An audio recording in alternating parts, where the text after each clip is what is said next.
정케 하시네. 나도 주의 한 사람 되게 하소서. 목회자 생각 226번째 구정연휴 기간을 지내며 느낀 것, 2025년 2월 2일. 저의 목회 철학 중에 가장 우선으로 생각하는 것이 사역과 안식입니다. 균형 잡힌 삶을 추구할 때 열심히 일하고 적절하게 쉬는 것입니다. 1년의 시간 속에서 우리나라는 음력을 기준으로 공식적인 공휴일이 2차례 있습니다.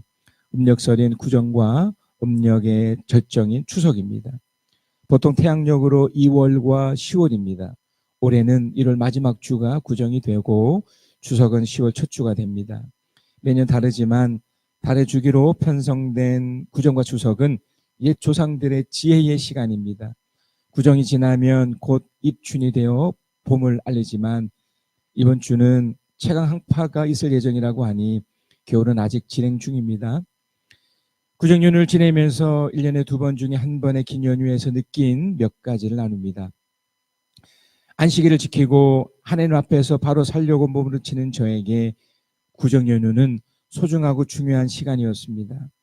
그만큼 이전의 시간에 대한 돌아봄과 열심히 살았던 것에 대한 보상이기도 합니다. 또 다른 사역인 일터 사역은 10월 말부터 구정이 지난 다음 주까지 계속 이어집니다. 육체적인 피로가 컸고 실제로 몸에 이상도 있었습니다. 한 달에 한두 번의 안식을 가지긴 했지만 계속적인 일터 사역에서 잠깐의 안식일 뿐, 잠시의 휴식이 될 뿐이었습니다. 그러나 이번에 연휴는 푹 쉬면서 편안함과 자유 그리고 위로의 시간이 되었습니다. 건강도 회복되고 영적인 상태도 회복되니 안타까운 소식을 접해도 아픈 마음이 오래가지 않았습니다.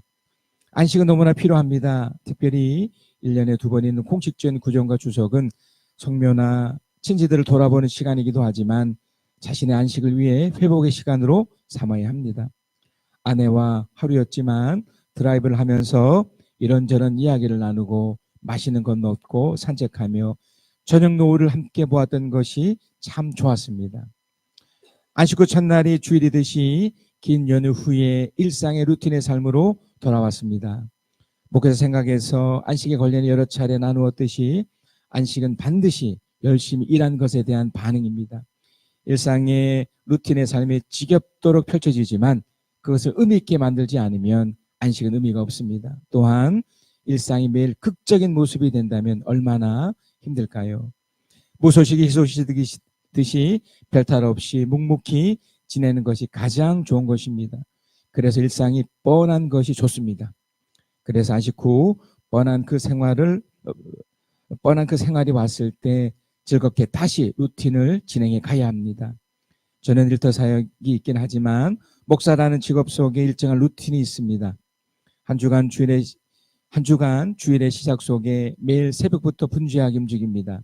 말씀 연구와 기도가 자연스럽지만 부지런함이 없다면 루틴은 힘듭니다.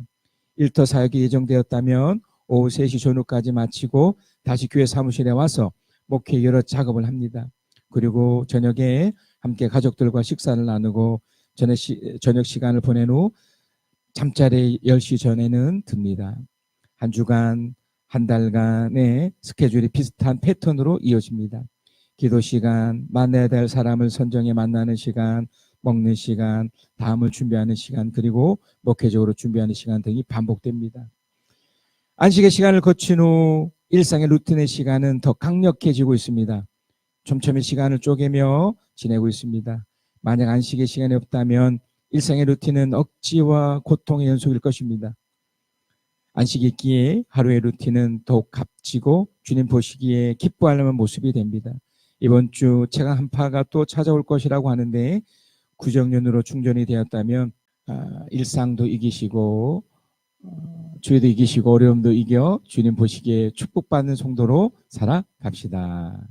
요한일서 2장 20절에서 22절입니다. 여러분은 거룩하신 분에게서 기름 부으심을 받아 모든 것을 알고 있습니다. 여러분이 진리를 알지 못한다고 해서 여러분에게 내가 이렇게 해서 보내는 것이 아닙니다. 오히려 여러분이 진리를 알고 있기 때문에, 그리고 또한 여러분이 거짓은 모두 진리에서 나오지 않는다는 것을 알고 있기 때문에 이렇게 해서 보내는 것입니다. 누가 거짓말장이입니까? 예수가 그리스도이심을 부인하는 사람이 아니고 누구겠습니까?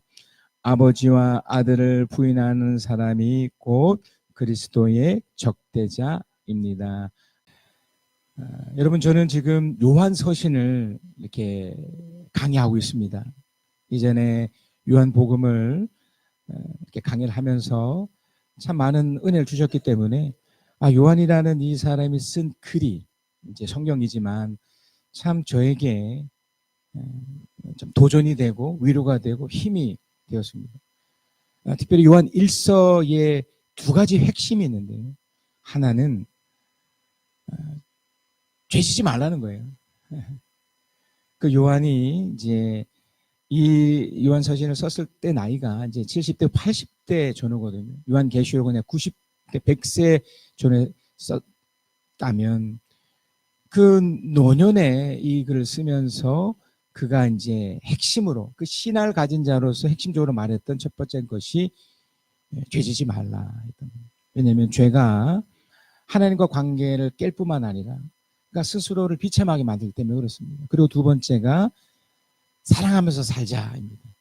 그러니까 요한은 계속해서 하나님과 관계와 또 어떻게 살지에 대해서 지속적으로 말하고 있습니다. 사실 성경 전체가 이 두 가지를 좀 말하고 있는 건데요. 때로는 우리 삶을 이렇게 돌아보았을 때 우리를 가장 힘들게 하고 어렵게 하는 것이 어떤 사람과의 관계이지만 그 속에 담겨있는 죄 때문에 그렇습니다. 그 죄가 제가 이전에 말씀드렸듯이 어떤 결과가 아니라고 그랬죠.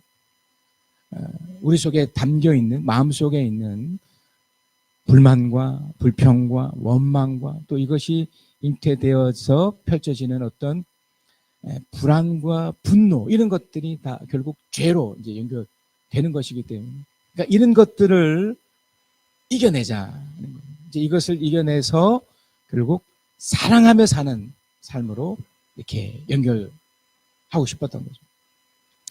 때로는 이것을 빛과 어둠, 또 사랑과 미움, 또 진리와 거짓이라는 대조를 통해서 요한은 말하고 있습니다. 그래서 여러분, 제가 오늘 본문을 통해서 여러분 첫 번째로 이해하셔야 될 게 뭐냐면, 그런 요한이 말하는 그런 핵심 속에서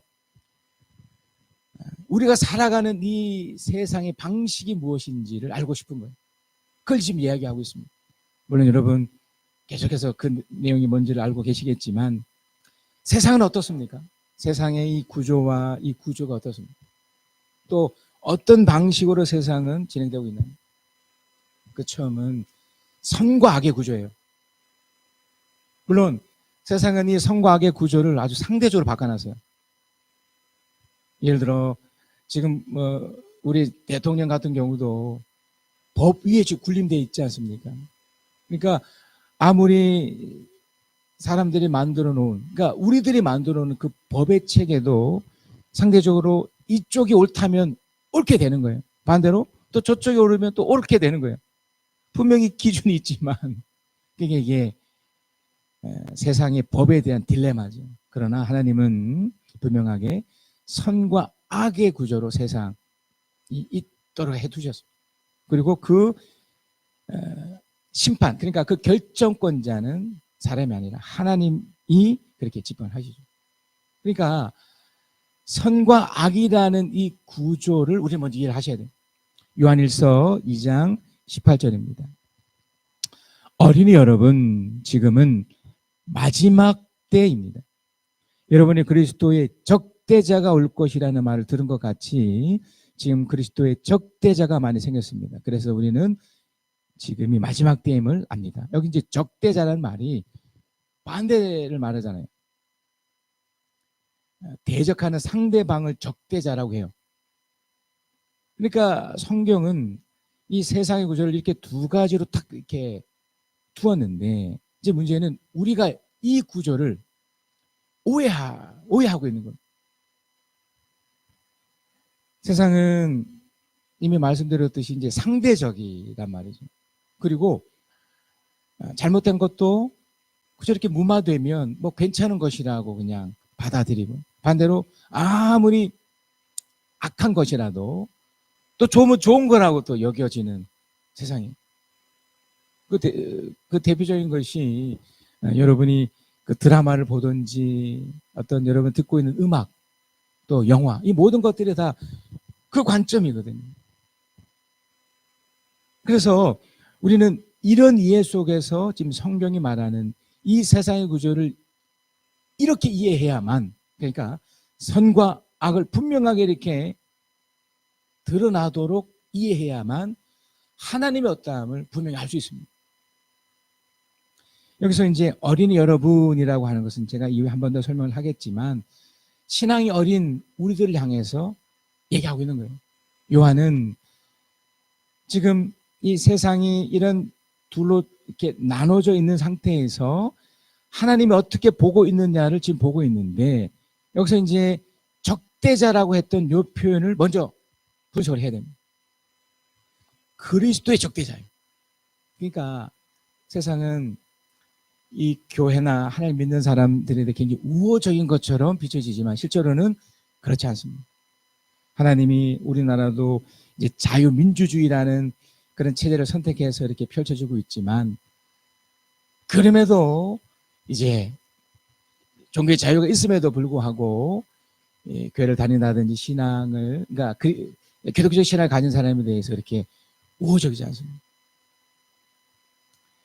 여러분 주위에서도 그걸 확인하실 수 있으실 겁니다. 이제 겉으로는 뭐 드러나지는 않지만 속으로도 이제 싫은 게 싫은 거죠.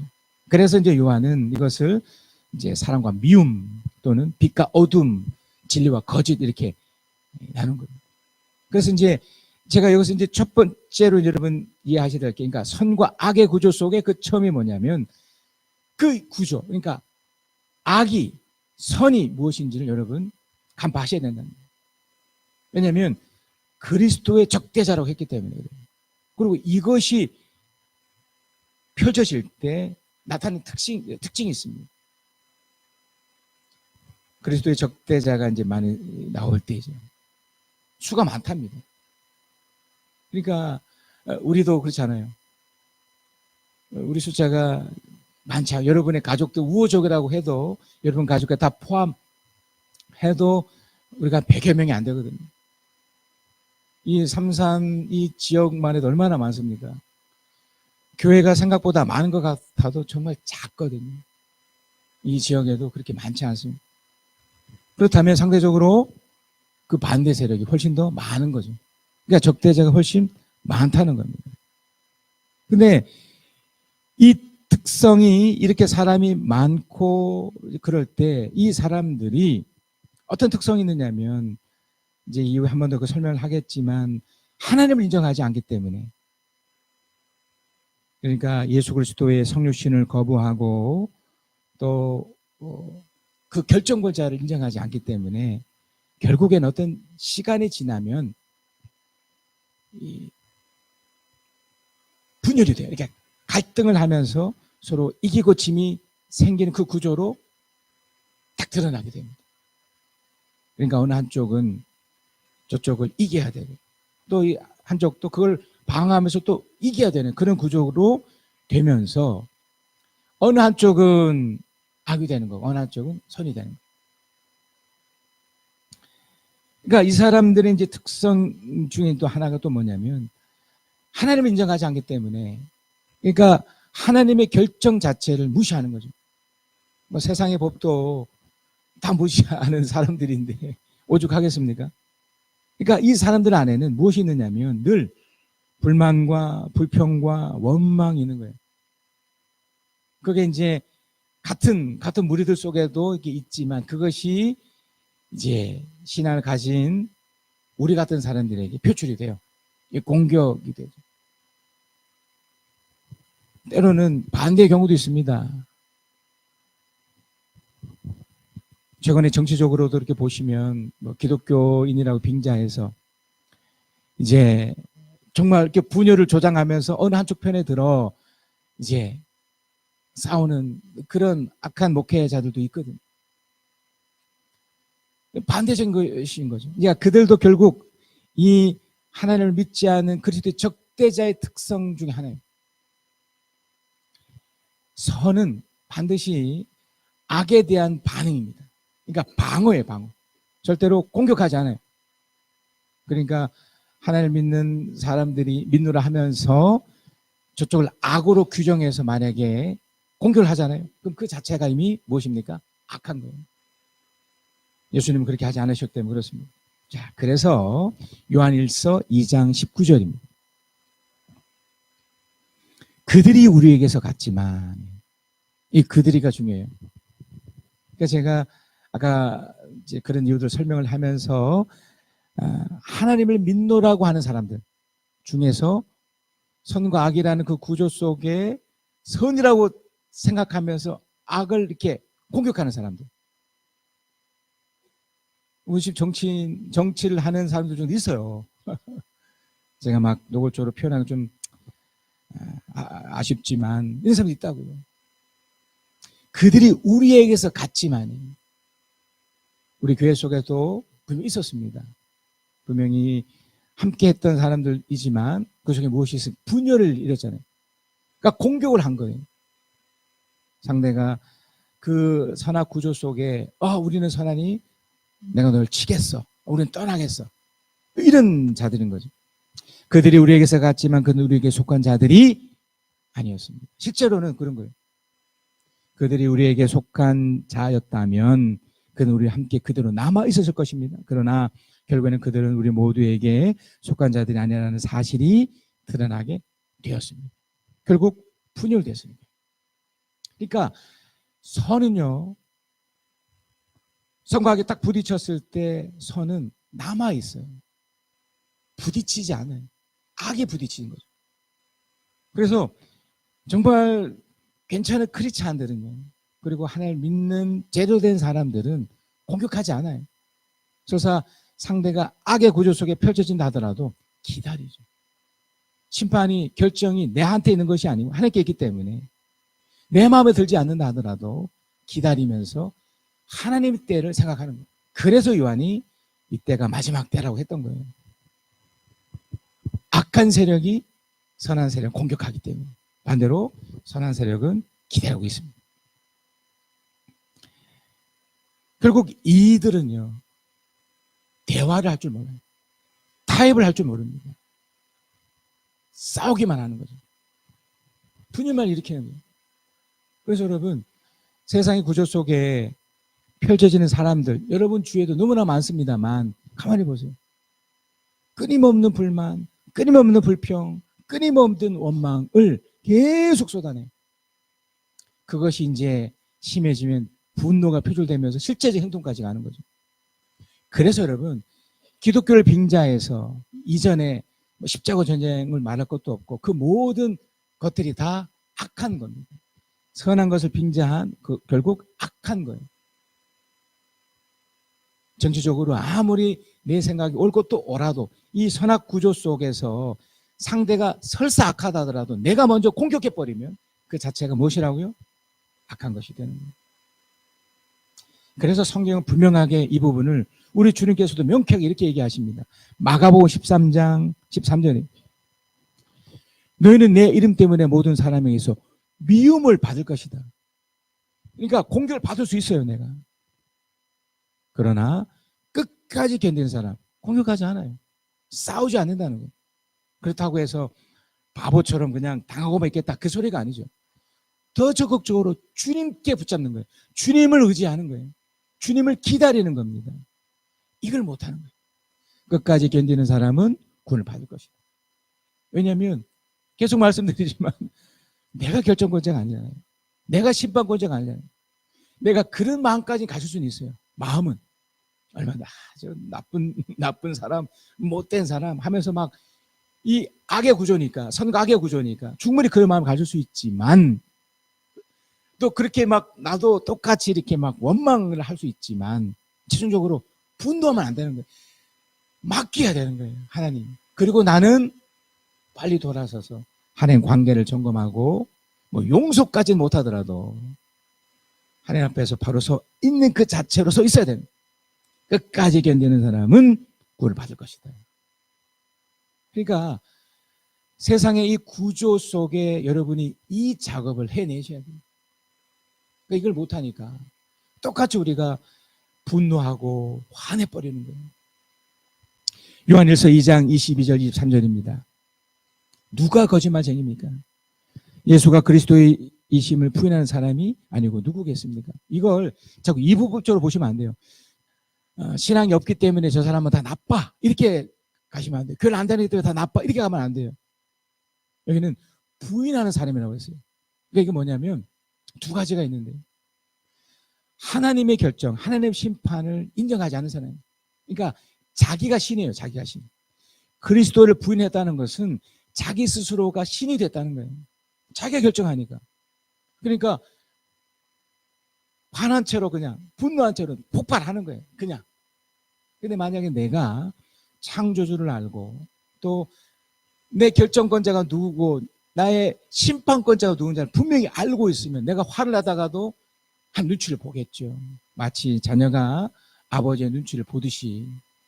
그러면 괜찮은 부모라면, 또 하나님이 정말 선한 심판 그 자체를 하신 분이라면 그걸 인지하지 않겠습니까? 참아, 내가 처리할게, 이렇게 되지 않겠습니까? 근데 그걸 하지 마세요, 내가 할게요, 이렇게 되니까. 그러니까 예수가 그리스도인을 부인하는 자들이 이런 자라는 거예요. 교회 안 되는 자가 아니고 내 마음대로, 승질 나면 승질 나는 대로, 내 마음에 불만 품은 대로 막 터뜨리는, 막 묻지마 이렇게 살인하고 묻지마 막 폭행하는 사람들 있잖아요. 여러분 기억하시나요? 그때 금요 기도회 때였던데, 인근에 정말 묻지마 그 폭력이 우리 교회 앞에도 있었습니다. 유리창 다 깨고 그리고 있었다고. 그러니까 우리 주위에 이런 사람이 너무 많아요. 드러나지 않았을 뿐이죠. 그래서 그 사람들이 그리스도인을 부인하는 사람들이고, 아버지 아들 부인하는 사람이 곧 그리스도의 적대자입니다. 교회 다니는 안 다니는 사람이 아니라니까요. 부인한다는 것은 인정하지 않는, 하나님을 인정하지 않는 거예요. 그러니까 내 마음대로 사는 거예요. 그렇다면 여러분, 이 지점까지 가셔야 돼요. 그러니까 이런 생각도 가시셔야 돼요. 그러면 나는 어떨까?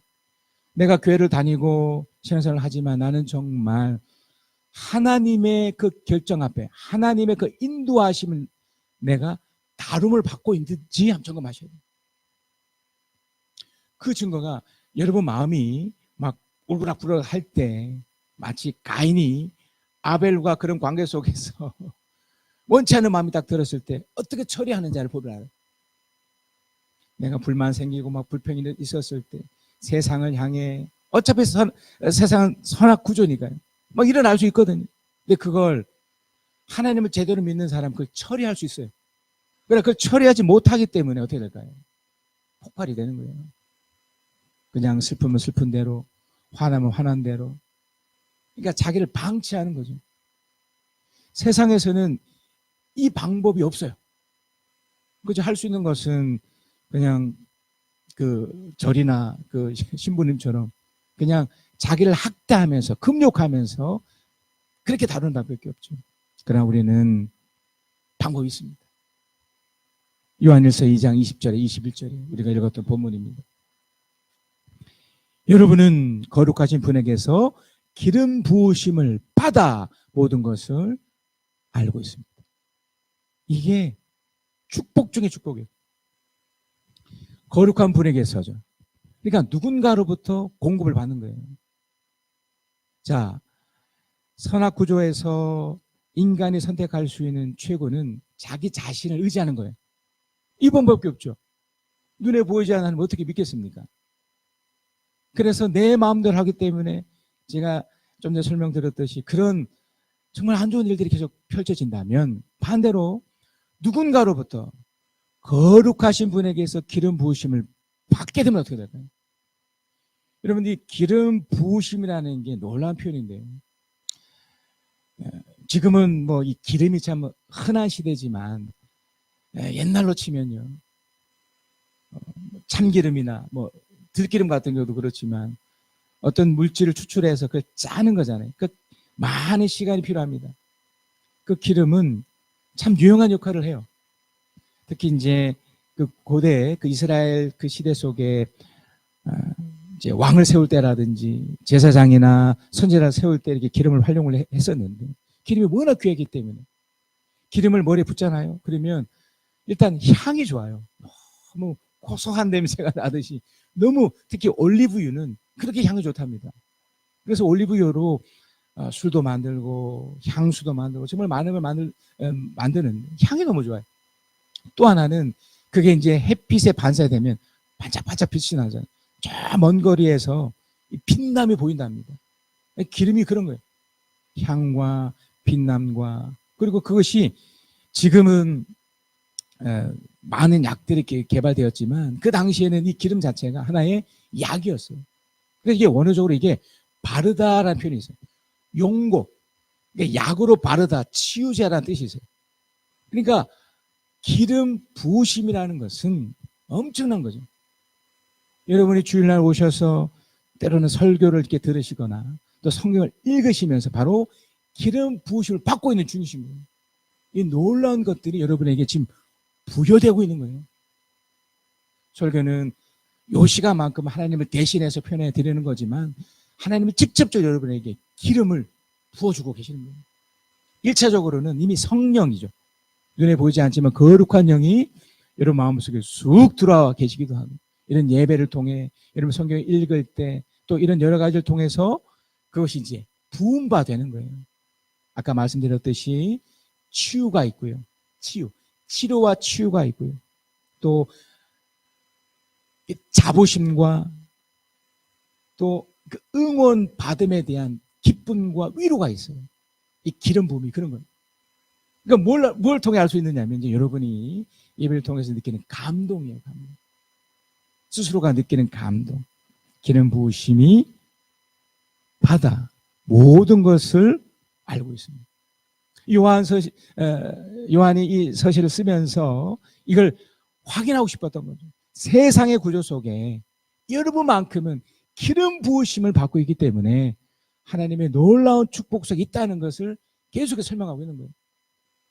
여러분이 매 주일마다 또 여러분이 매일 아침마다 성경을 읽으실 때마다 이걸 확인하고 계신 거예요. 21절입니다. 여러분이 진리를 알지 못한다고 해서 여러분에게 내가 이렇게 소변하는 것이 아닙니다. 그러니까 여기서 말하는 진리가 뭘까요? 성령의 기름 부으심. 그러니까 기름 부으심에 대한 것이 진리가 뭐예요? 세상이 선과 악으로 되어 있다. 그리고 그 심판권자가 하나님이시다. 그게 진리잖아요. 변하지 않는 원리. 이런 것들을 내가 이 기름 부음을 통해도 확인받고 또 확인하고 이것이 펼쳐가게 되는 거죠. 오히려 여러분이 진리를 알고 있기 때문에 그리고 또한 여러분이 거짓은 모두 진리에서 나오지 않는 것을 알고 있기 때문에 내가 이렇게 해서 보내는 거예요. 그러니까 성령께서 이 세상의 구조 속에 나에게 찾아오셔서 계속해서 그런 감동을 주시는 거예요. 감동. 때로는 나를 육체적인 것에서 치유시켜 주시고요. 또 삶의 어려운 환경과 어려운 그 역경 속에서 헤쳐나갈 수 있도록 우리에게 힘을 북돋아 주는 거예요. 응원해 주시는 거예요. 저는 응원이라는 말을 참 좋아합니다. 저 스스로도 마찬가지고요. 제가 목회 생각도 썼듯이 일터 사역으로 이제 아내를 도우면서 많은 일을 겪는 그 과정에 늘 내 마음속에 계신 그 성령께서 저를 응원해 주시는 그 음성을 듣게 됩니다. 잘하고 있다. 잘하고 있다. 잘하고 있다. 넘어지죠. 또 쓰러지기도 하고요. 그래도 다시 내 안에 감동을 주십니다. 그래서 여러분 이 기름 부음을 받는다는 것이 엄청난 효과와 결과를 만드는 고린도후서 1장 21절에 22절입니다. 우리를 여러분과 함께 그리스도 안에 튼튼히 서게 하시고 또 우리에게 사명을 맡기신 분은 하나님이십니다. 여기서 이제 우리에게 사명을 맡기신 분이라고 이제 서면역은 번역을 했는데요. 이전에 봤던 개역개정은 이렇게 써 있습니다. 개역개정은 우리를 너희와 함께 그리스도 안에 굳건히 하게 하시고 우리에게 기름을 부으신 이는 하나님이시니. 그러니까 사명을 주신다는 것이 기름을 부어주셨다는 거예요. 이 기름이 뭐라고 그랬습니까? 성령께서 부어주시는 거라고 했죠. 뭔가 우리에게 감동을 주시는 놀라운 것들이라고 말씀드렸습니다. 이런 것들이 우리를 바꿔놓는다는 거예요. 하나님께서는 또한 우리를 자기 것이라는 표로 인을 치시고 그 보증으로 우리 마음에 성령을 주셨습니다. 그러니까 우리를 튼튼하게 서가게 해주시고 우리에게 성령을 통해서 너는 내 거야 라는 것을 확인시키시면서 삶이 역동적으로 바뀌어요. 뻔한 삶입니다. 루틴하는 삶이니까 뭐가 다르겠습니까? 그 과정 속에 하나님은 극적인 것으로 진행되지 않게 하시고 환난, 고난 안 옵니다. 성령께서 함께 하시기 때문에 다 극복하고 평탄하고 위로의 그런 삶이 되는 것이죠. 왜 기름 부음을 주셨을까요? 하나님이 요한을 통해서도 이렇게 확인하셨지만 왜 우리에게 성령을 왜 주셨을까요? 기름 부음을 주신 이유가 뭡니까? 이미 설명드렸듯이 감동을 주셔서 뭘 하기 위해서? 예, 가장 처음은요 우리를 행복하게 하기 위해서입니다. 우리가 행복한 것이 하나님 행복인 거예요. 하나님 행복이 또 우리 행복이듯이 하나님이 성령을 주시는 것은 우리가 행복하게 아름답게 멋지게 살게 하기 위해서입니다. 두 번째는 기름 주신 이유가 그렇게 사는 과정에서 공격이 있잖아요. 세상은 선악구조라고 말씀드렸듯이 그 악한 것에 공격이 있어요. 악한 것에 미혹이 있어요. 유혹이 있어요. 그걸 이기기 위해서입니다. 그래서 요한서신이 처음 말씀드렸듯이 죄짓지 말자가 되는 거예요. 그러니까 성령을 내가 받고 성령을 누려야만 죄를 이길 수 있는 겁니다. 세상을 이길 수 있고 미혹한 것을 이겨 행복한 삶, 결국 사랑하며 함께하는 가족과 멋진 삶을 살게 되는 거예요. 출애굽기 11장 4절에서 7절입니다. 참 좋은 예가 출애굽 때의 그 마지막 광경이에요. 10번째 재앙이 있었을 때 그 모습이에요. 여러분 세상은 이미 말씀드렸듯이 선악구조로 되었다고 말씀드렸죠. 선 아니면 악이에요. 그 결정권자가 그걸 판단을 하시는데 그 10번째 재앙이 이제 생기는 거예요. 그 10번째 재앙이 어떤 재앙입니까? 죽음의 재앙이에요. 그래서 모세가 바로에게 말하였다. 주님께서 말씀하셨습니다. 내가 한밤중에 이집트 사람 가운데 지나갈 것이니 이집트 땅에 있는 처음 난 것이 모두 죽을 것이다. 임금 자리에 앉은 바로의 마다들을 비롯하여 맷돌질하는 몸종의 마다들과 모든 짐승의 맛배가 다 죽을 것이다. 아직 일어나진 않았지만 그렇게 될 것이다. 죽음이 온대요. 선하기 때문에 그래요. 세상의 구조가 그렇기 때문에. 결정권자가 한쪽은 선에서 살리고 구원시키고 하나는 저주에서 죽여버리고 심판해서 지옥 가고 뭐 이런 구조예요. 그러니까 그걸 드러내 주셨어요. 세상은 다 이걸 드러내 있어요. 사실은 그냥 안 받으려고 해서 그러죠. 자기가 신이고 자기가 대단하고 느껴서 이걸 안 받아들여서 그렇지 다 이런 구조예요. 모세를 통해서 바로 얘기한 거예요. 10번째 재앙을 얘기를 한 겁니다. 죽어. 끝이야. 제발 우리를 보내줘. 이렇게 됐던 거죠. 6절입니다. 이집트 온 땅에서 이제까지도 없었고 앞으로도 없을 큰 곡성이 될 것이다. 7절. 우리 7절을 함께 읽겠습니다. 시작. 그러나 이집트의 개마저 이스라엘 자손을 보고서는 짖지 않을 것이다. 사람뿐 아니라 짐승을 보고서도 짖지 않을 것이다. 이는 나 주가 이집트 사람과 이스라엘 사람을 구별하였다는 것을 너희에게 알리려는 것이다. 이게 무시무시한 표현이에요. 구별이라는 표현. 우리는 이걸 못해요. 할 수도 없고 해지지도 않고 결정권자가 아니니까. 하나님이 어떤 누군가는 살리고 어떤 누군가는 죽이겠다는 거예요. 이집트 사람과 이스라엘 사람을 구별하겠다. 세상의 구조 속에 선과학이 다 상대적으로 바뀌어져 있지만 하늘 어찌 됐든 선과학을 판단하겠다는 거예요. 구별하겠다는 거예요. 어떻게 했을까요?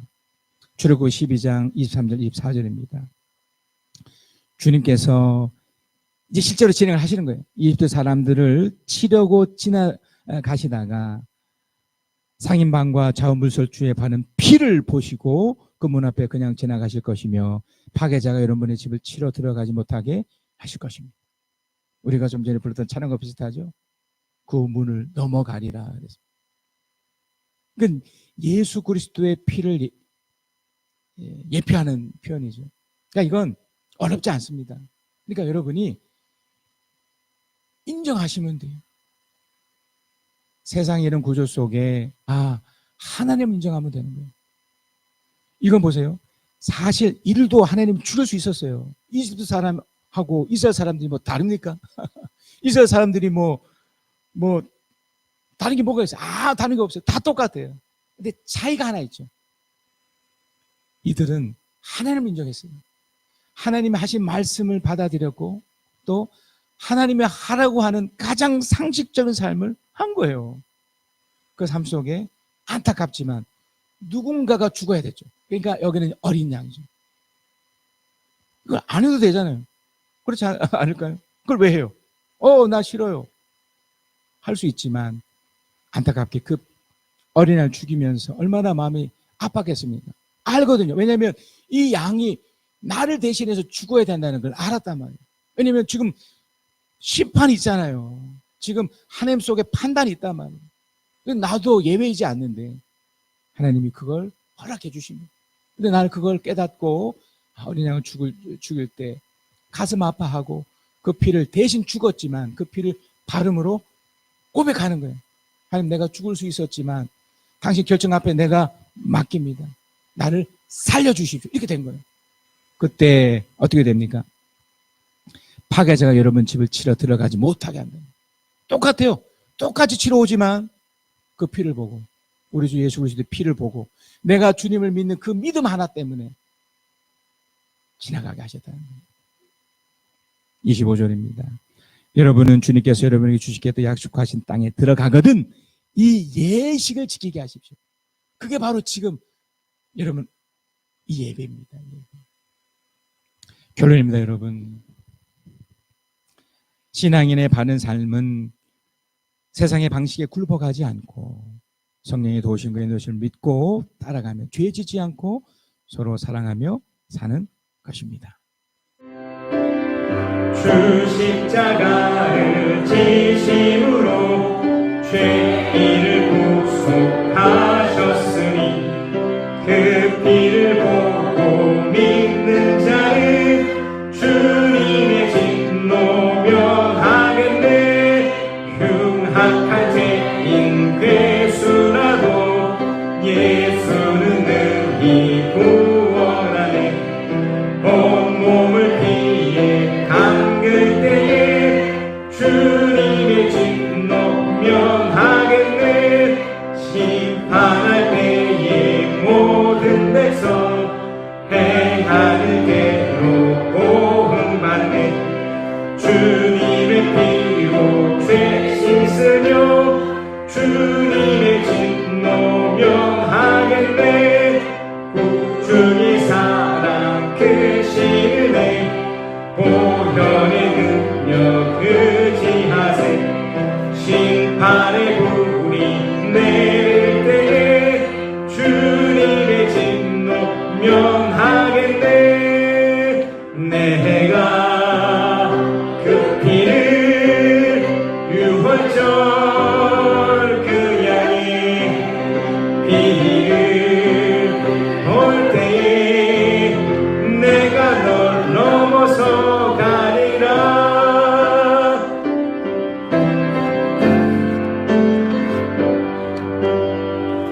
허무한 시절 지날 때 기쁜 한숨 내쉴 때 그런 풍경 보시며 당신 사는 분 있네. 그와 같이 너희는 버려두지